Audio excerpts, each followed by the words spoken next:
You are now listening to theGrio's Black Podcast Network, Black Culture Amplified. As much as possible, people really want to keep it secret and sacred. I also really struggle with that sometimes too, because I think in our keeping things sacred and secret, we're actually keeping out Black folks who we don't want there.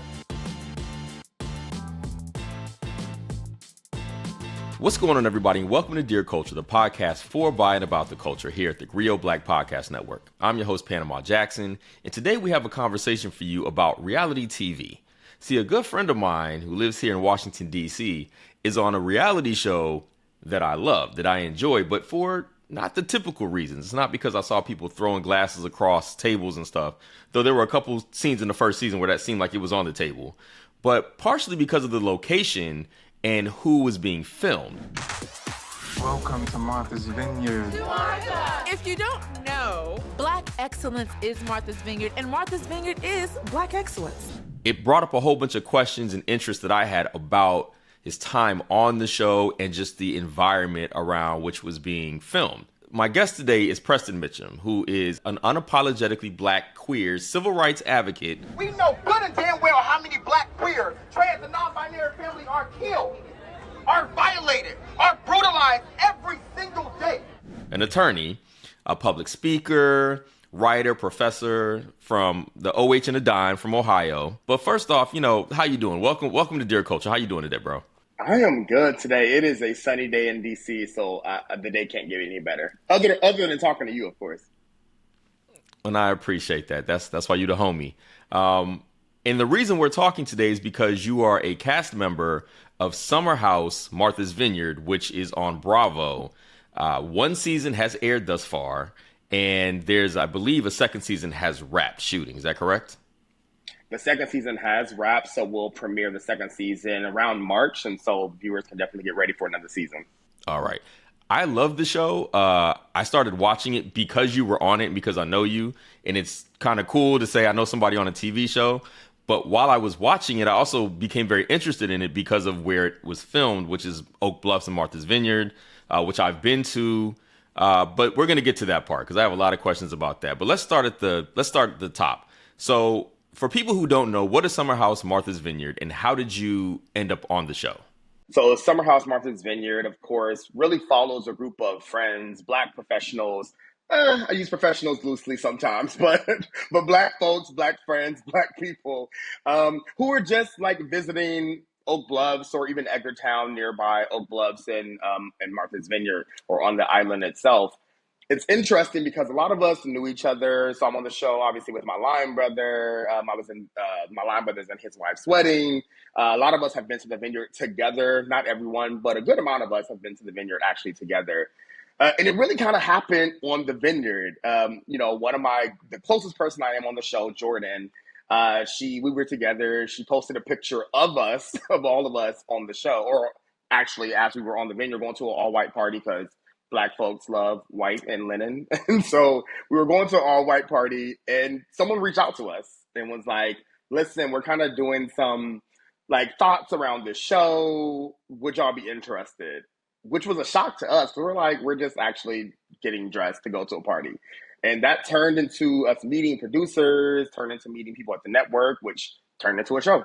Interesting. So I really had no clue how this show came to be. So it's really interesting that people saw you all and thought, maybe there's a show here. This is a group of friends. There's a connection for everybody. Worked out.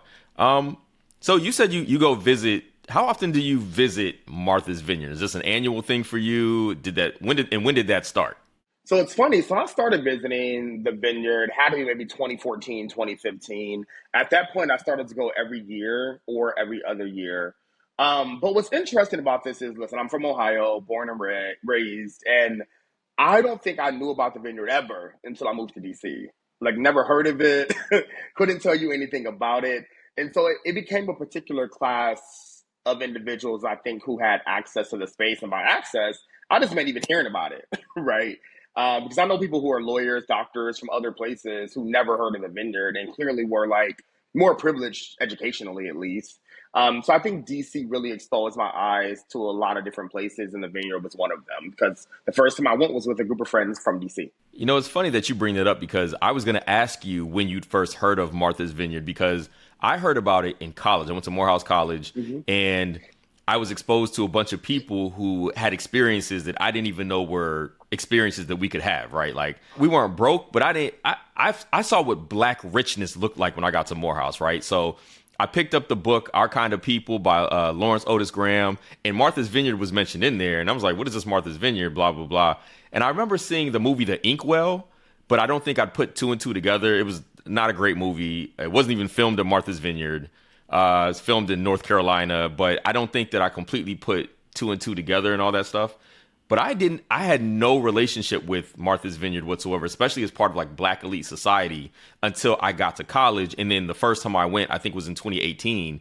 That's my first time experiencing Martha's Vineyard. Like, oh, this is a thing. You know, I'm walking around with the homies like, oh, we the realest dudes on the island right now, because all of us has come from like the hood. You know, this is we real. We the real ones out here right now.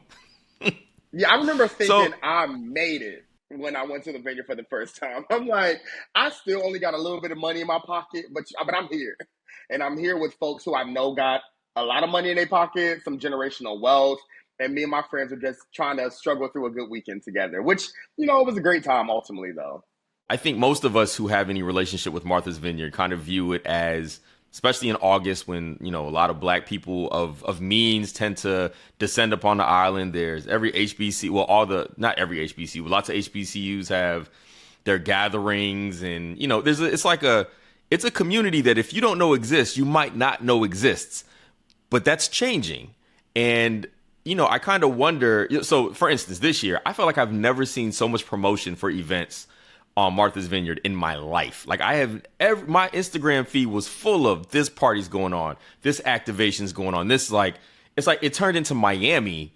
And I kind of wonder, you know, in your experience, you've been going for roughly almost 10 years now in some capacity. How has the experience on Martha's Vineyard changed for you personally since the first time you went to recently? Because I know you were there recently while, I think, filming. Right. So I have so many answers to this question, so I'm trying to reduce it. So it's interesting. I think people have every right to protect a place like Martha's Vineyard, right? In many ways, it's an oasis unto itself. So as much as possible, people really want to keep it secret and sacred. Every summer, I live for the Vineyard. It is 10 times more exclusive than the Hamptons. You have to get there by plane, boat, or helicopter. I also really struggle with that sometimes too, because I think in our keeping things sacred and secret, we're actually keeping out Black folks who we don't want there, and not like other communities of non-Black people, right? To call a thing, we're trying to keep out largely poor Black folks, right? And folks who don't really have the level of formal education that maybe you or I have. I think that's what becomes frustrating, right? And so for me, you know, I knew the show would be criticized in some respect because it's on the Vineyard. Many people never heard of it. They didn't want people to hear about it. And so in some ways, especially before the show came out, it got a decent amount of pushback. Much of which I understood, right? Particularly as someone who went to the Vineyard already many times before that point. I think on the flip side, you know, the struggle that I always had in the space that I wanted to leave with, particularly natives from the Vineyard and folks who have went for generations at this point, you know, I had a lot of conversations with them. And they were really open to having this dialogue around, like, who are we keeping out? What are we doing? What is really the issue actually with having people visit the place that you call home, that you love, especially if they're respecting the place that they're entering into. And so, you know, we got into a really great conversation about it. So I will say season 1 filming was interesting because I had already went to the Vineyard that summer before we even started filming. And so, you know, we were still supposed to be closed lips though, right? So I couldn't share what we were doing or anything. So when I came back, it kind of felt weird because I couldn't experience it in the same way, right? Like, production is around, cameras are around, you just can't experience it the same way. Same thing for when we went this past summer, right? What I will say though is we received a lot of love this past summer when we were filming for the upcoming season. And I think it's because people, for the most part, saw that we were respecting the vineyard. They saw that we weren't just trying to get drunk and fight and throw bottles. We were genuinely trying to, like, yeah, you have your arguments with your friends, you throw shade and be petty. But at the end of the day, it's all around like Blackness and love of Black people and friends and family and what that means, the good, bad, and ugly. But I will say that I don't know if my experience on the vineyard will ever be the same again. Because to your point, though, you're right. I saw so many events going on the vineyard this year. And I was like, I know this can't be from our show, but it could be. Like, you just never know why people suddenly are inspired by it or want to go to it. But every week, probably, I get a comment either on social media or in person from people who come to me being like, I've never heard of the vineyard. And it actually looks like a good place. And I'm like, yeah, but don't go there trying to turn up. Like, go there, respect the place, be chill. But I think people are really interested in something that they thought was once not possible.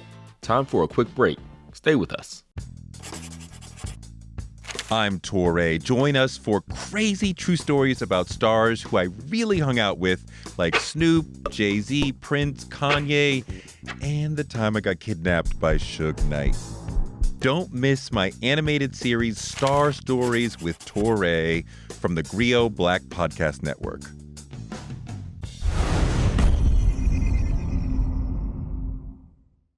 And we're back. It's interesting because I started reading comments about people who were watching the show, right? And it definitely cut right down the middle.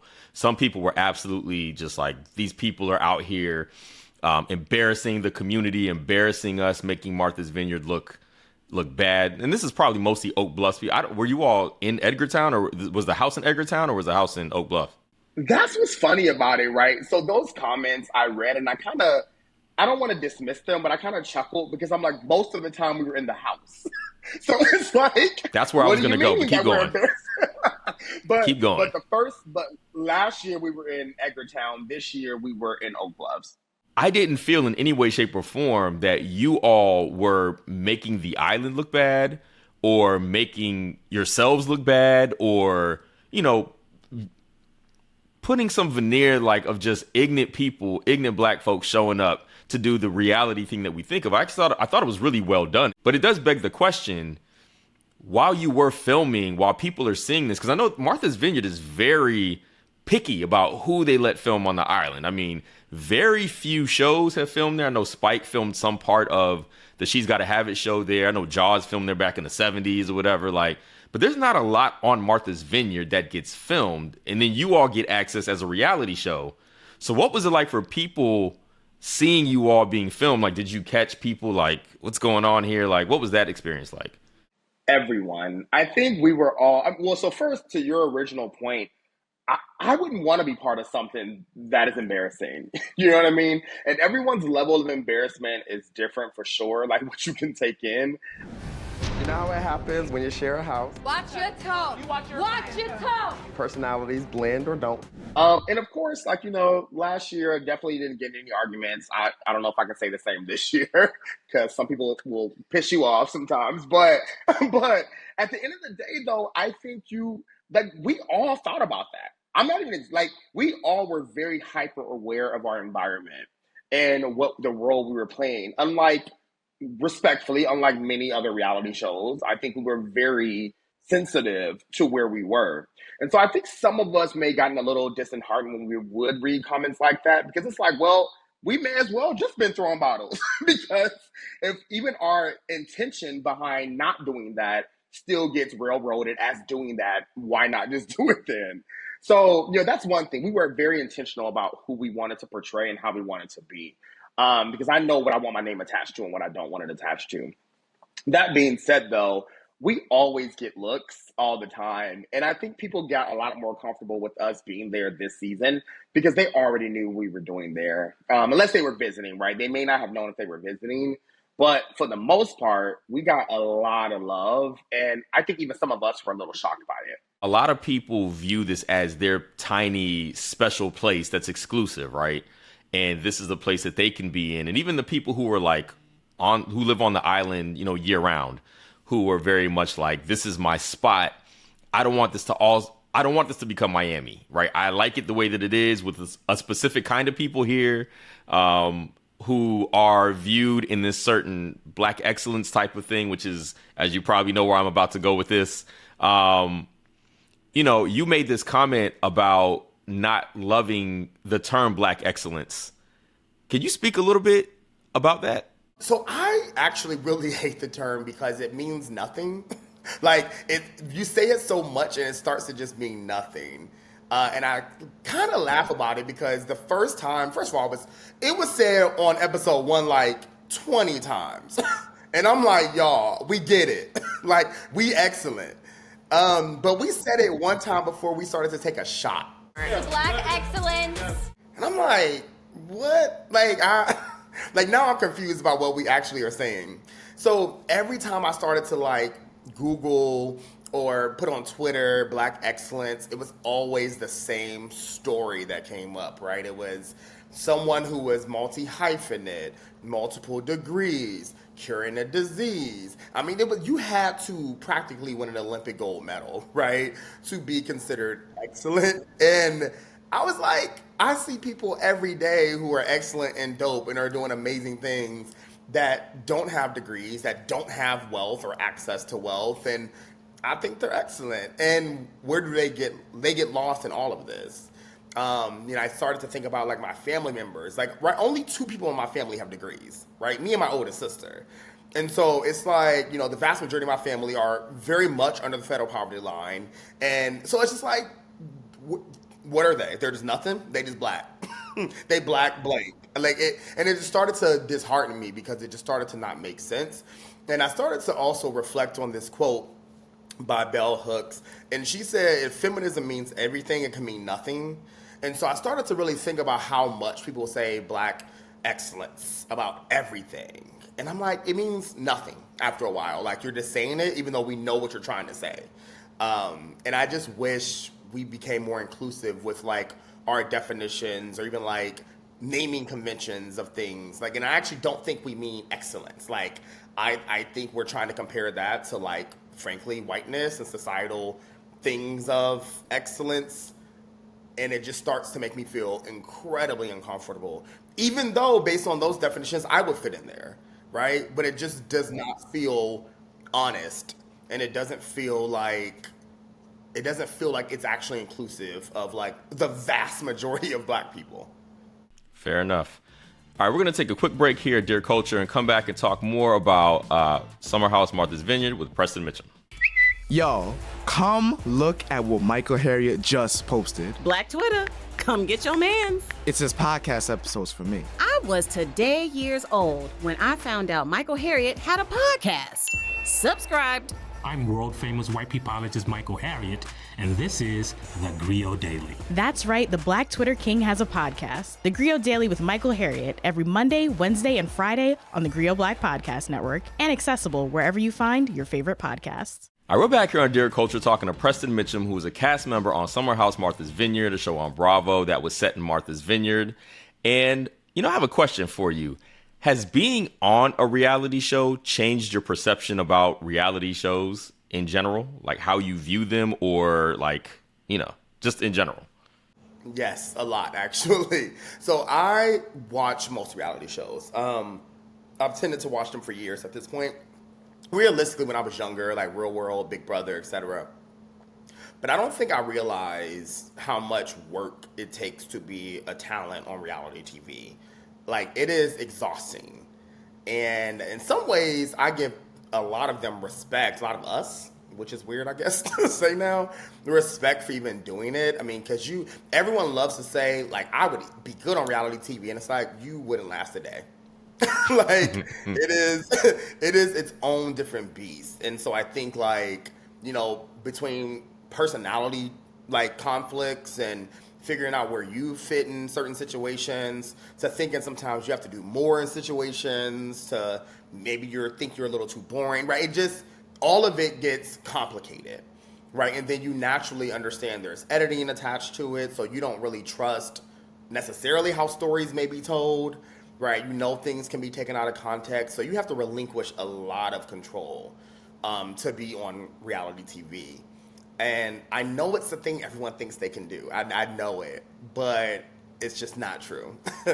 And I just genuinely deeply respect people who know, who can relinquish enough control over themselves and know they'll be okay, right? That takes I think that takes a lot of courage, honestly. Yeah, no, I actually agree with you. I think perspective is everything. Like, you said it's exhausting. What does the day look like? You wake up with a camera in your face, or do you just know there's cameras everywhere, so you got to be cognizant of everything that you're doing, or even though you're trying to just live your life, like, what is the day like? What does it feel like? Quite literally. So our show is a little different because we are a shared house show, which means that, there are robocams everywhere, right? There are microphones everywhere. And in addition to there actually being camera crews around. I mean, most of the time you can't even interact with anyone else in the house until you get a mic on, right? So everything is content. That's how you have to think about it. Like everything that you're doing, every movement, every joke, every exercise, anything is content. And so you just have to be hyper aware and at the same time not care as much. Right? So you have to know it's there, but also not care enough to change who you are. Because one of the things that I think made me have a good first season is because I was genuinely myself every day. I'm aware what I want to wear. I'm going to say what I'm within reason, right? Say what I want to say. I am just going to be who I am if I was just at home. I did think you had a good first season. Like I looked at it, I was like, Preston came out looking great on the show. But I also wonder, and I guess I don't know you well enough to know this, but you don't seem like a problematic person in general. Whereas I see that some people on the show didn't have great first seasons. Like you can't hide from yourself when you're in a pressure cooker situation, and you saw it manifest differently. And I don't know these people, and so I'm not trying to talk negatively necessarily, but we saw Silas and Jasmine's relationship kind of be rocky in the first season.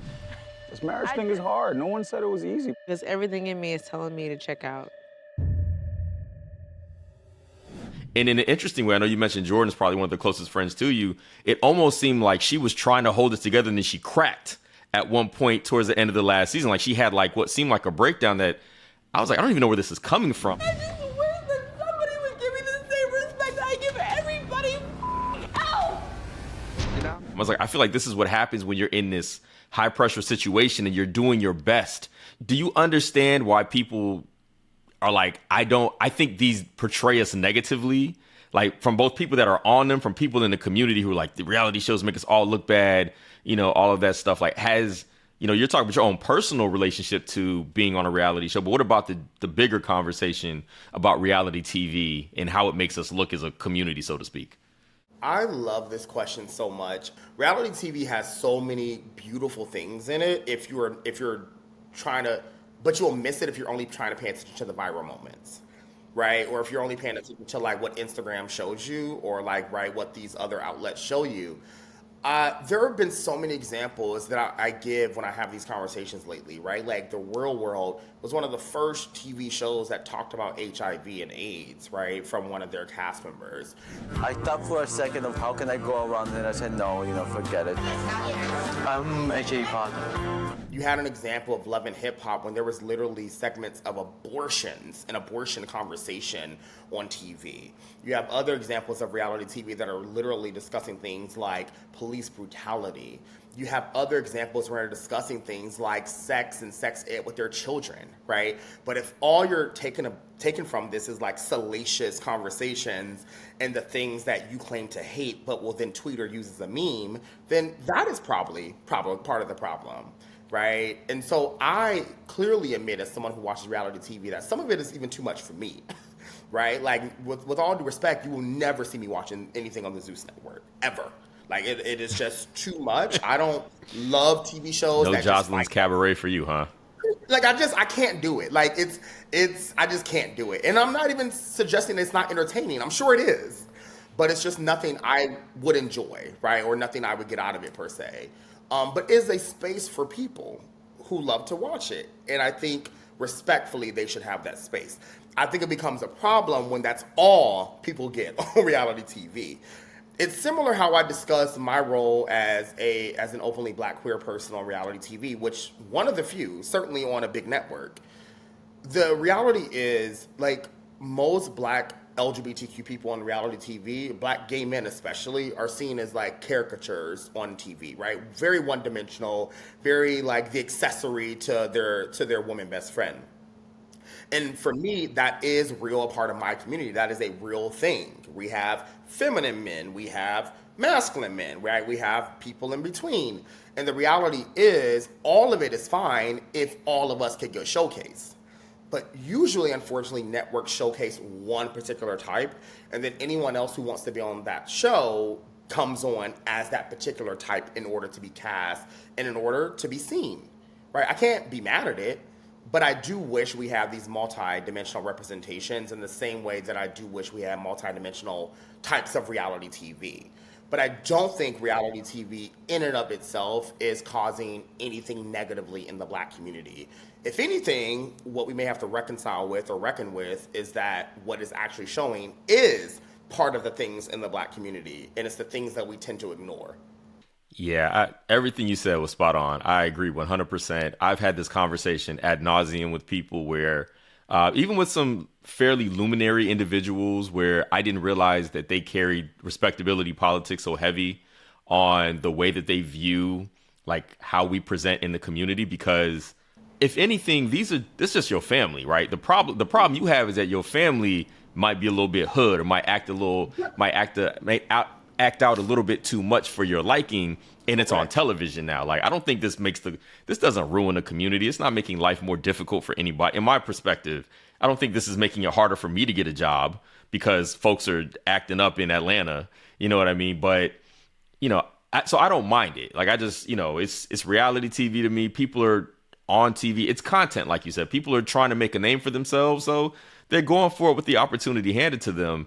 And the truth is, this is how a lot of us do act, good, bad, or ugly. You know what I mean? It's like you said, it's not all bad stuff either. Sometimes people are having real conversations, but you only care when somebody throws a glass across the room. You know what I mean? So can I say that? I think that's a very fair representation.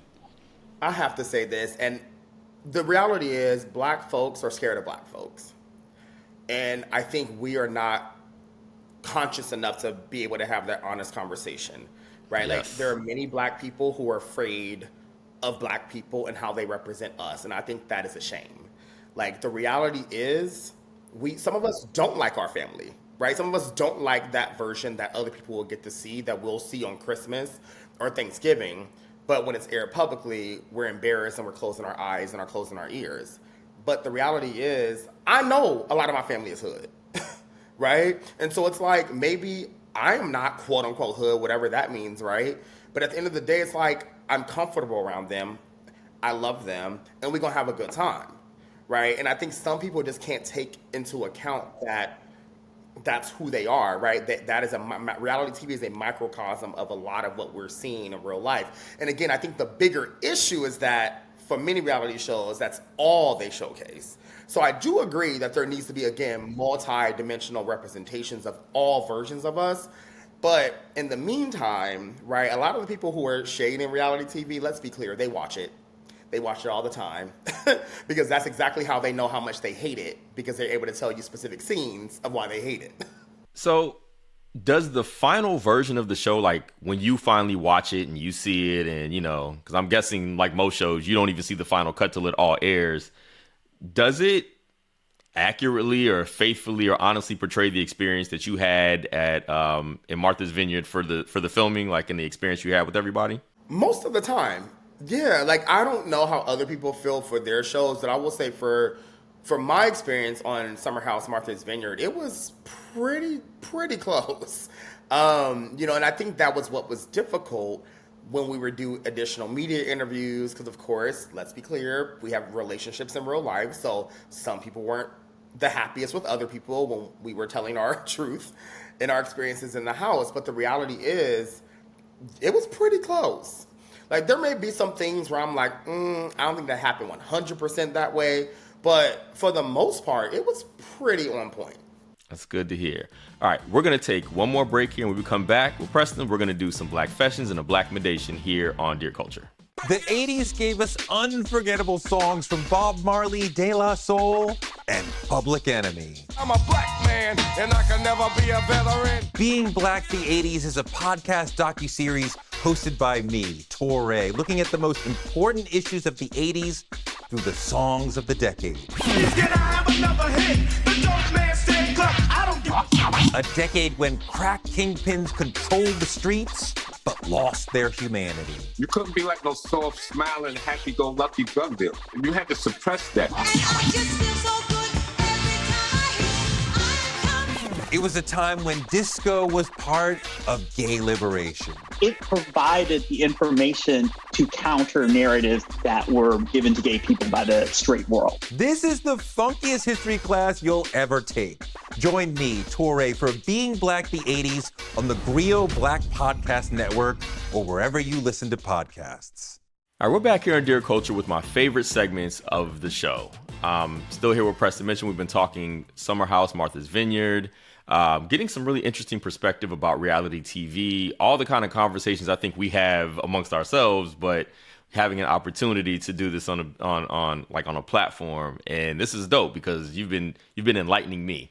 The last two things we do here at Dear Culture, we do a Black Fashion and a Black Commendation. Black Fashion be a confession about your Blackness, something people would be surprised to know about you because you're Black. Now, you're from Youngstown originally, and Dayton, yes. Two of the blackest places in Ohio, in the world. You know, when I think of Youngstown, I think of Maurice Claret, violence, and shouts out to Youngstown. I'm joking about that. But, you know, Dayton is home of the funk. You know, Dayton, Ohio, boy, that's where we get all of our this great music. Yes. So you got Blackness all over the place. So what would be something surprising to know about you because you're Black and you from the OH and the dime and the blackest part you could be from?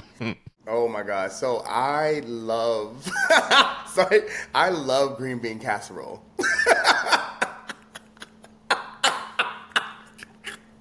I am always so tickled about it because I really do. I don't care what nobody say.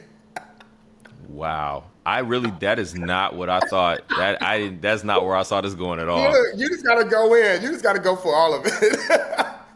Wow, you said casserole too, so you just threw the green bean casserole. Okay, does somebody in particular make it that you love? Like, you gotta do some more explaining here. I don't know the first time I was daring enough to try it. I really don't. But I was like, I don't mind casseroles and I like green beans, so let me try it together. And it was good. I don't care. People who hate it, I promise you, they have not had it. If they have, they would at least know it's not nasty. You know, that might be a fair point, because I can't think of actually, I know my reaction immediately was one of disdain, but I honestly can't say that I've ever had green, because I think because of the disdain in my heart, I wouldn't try it to begin with, which I'm not going to do, but I think you provided a different perspective, so that's really cool of you. When I shared this with a close friend of mine, he was like, Preston Mitchum likes green bean casserole.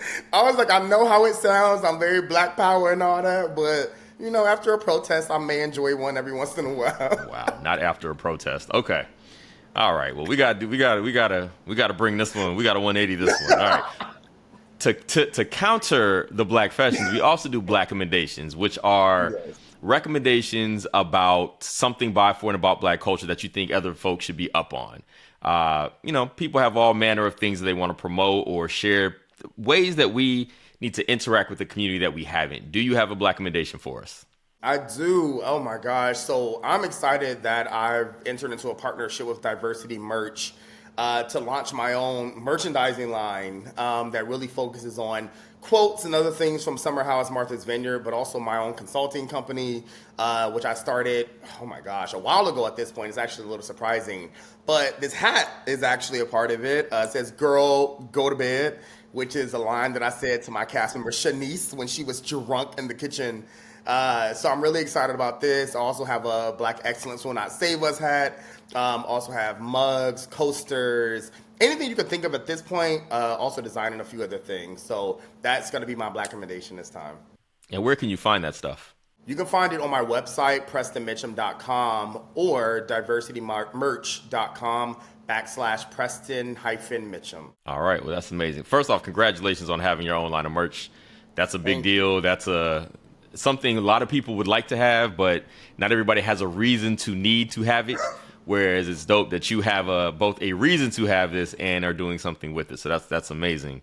So for one, let me say thank you for being here. We appreciate your time, obviously, and for your perspective, because I think we talk about reality show all the time, and we talk about Martha's Vineyard all the time. So you kind of meld both of those things together and providing a first person account and perspective on what it's like to both be on a reality show, but one in a place that I think for a certain segment of Black people, we hold with such reverence that I think I don't know if that's changing or anything. Like, I don't know what the future of Martha's Vineyard and Oak Bluffs hold and Egerton, I don't know what that holds for the Black community. And I guess that's probably what's at the heart of these conversations. But I really do appreciate your perspective on all of that. How can people find out more about you, find you if they want to interact, follow, keep up with what's going on with the show? Like, where can people find Preston Mitchum? Yes, fam, I loved being here, so thank you so much for you and all of the work that you do. Most people can find me, Preston Mitchum, everywhere. Instagram is preston.mitchum. Twitter, I'm going to call it Twitter, Preston Mitchum.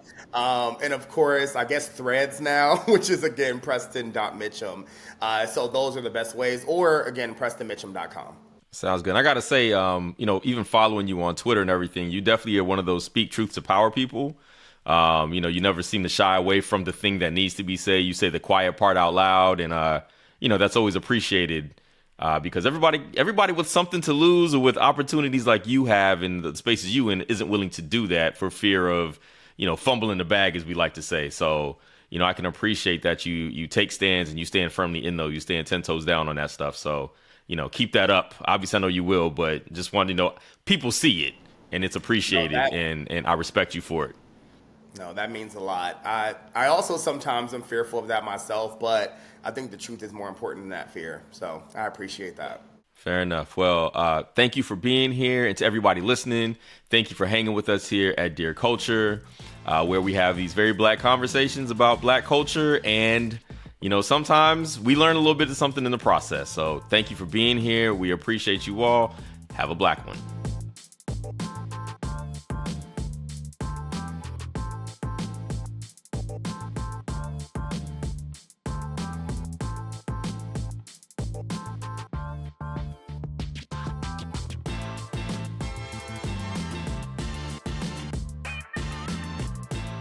We started this podcast to talk about not just what Black writers write about, but how. Well, personally, it's on my bucket list to have one of my books banned.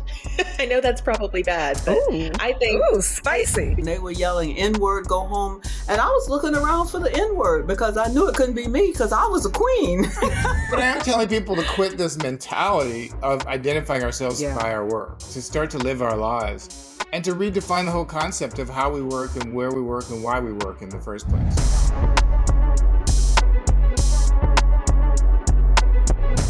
My biggest strength throughout my career has been having incredible mentors, and specifically Black women. I've been writing poetry since I was like 8. I've been reading Langston Hughes and James Baldwin and Maya Angelou and so forth and so on since I was like a little kid. Like the banjo was blackity black, right? Mm-hmm. For many years. Everybody knew. Because sometimes I'm just doing some Sam that because I just want to do it. An honor to be here. Thank you for doing the work that you're doing. Keep shining bright. And like you said, we gonna keep writing Black. As always, you can find us on the Grio app or wherever you find your podcasts.